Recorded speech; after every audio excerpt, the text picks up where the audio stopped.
Welcome to our flagpole prayer this morning.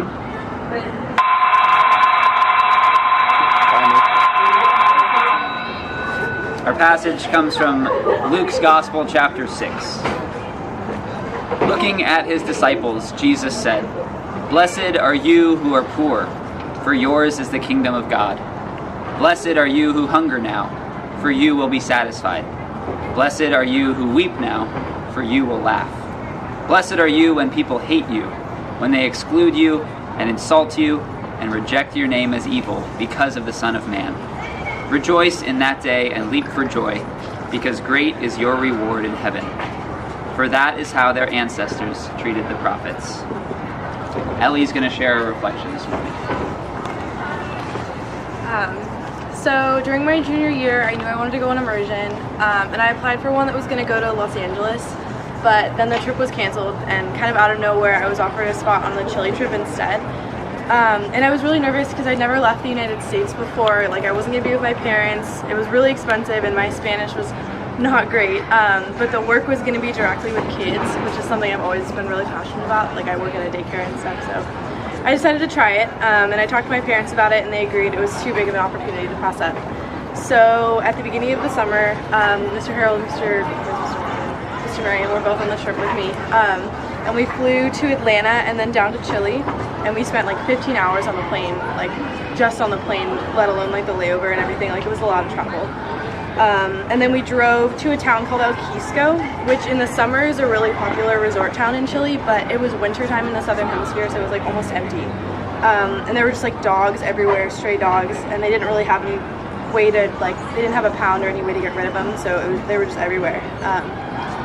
And we stayed at a retreat center there, which is where we met Brother Matthew, who's a Holy Cross brother that lives in Chile and works with the orphanages that we worked with.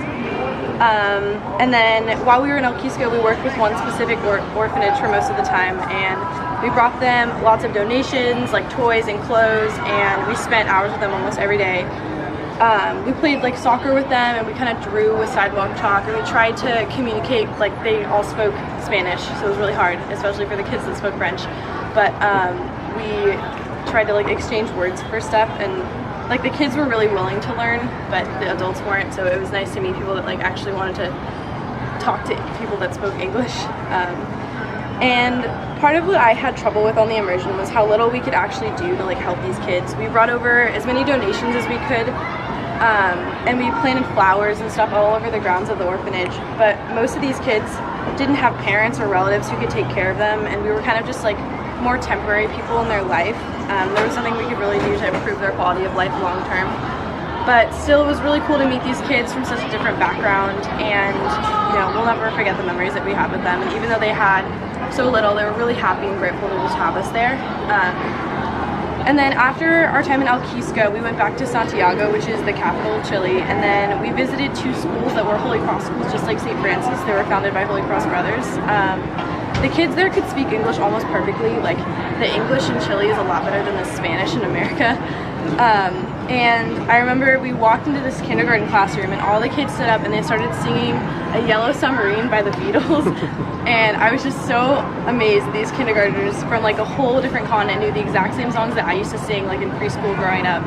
And I think that was the moment where I felt the most connected to them on that trip, like hearing them sing like the exact same thing that we knew. And even the high school kids that we talked to, they all listened to the same like American music and watched like American Netflix. Like, we talked about like Stranger Things and like shows on American Netflix, and they said that was actually how they learned English, like part of it. Anyway, I'm really thankful that the Holy Cross connection made the trip possible, and it enabled us to meet people just like us in like other places of the world. And the passage that Mr. Pompey read today talked about how the kingdom of God belongs to the people that are going through the hardest times, like the poor people, the hungry, the weeping, and the hated. And I think that's the biggest lesson that I learned while connecting with these people. Like, these kids were able to find happiness even though they had almost nothing, and they were able to live that simply and just find joy from the people in their lives. And I think that that's something we can all strive for.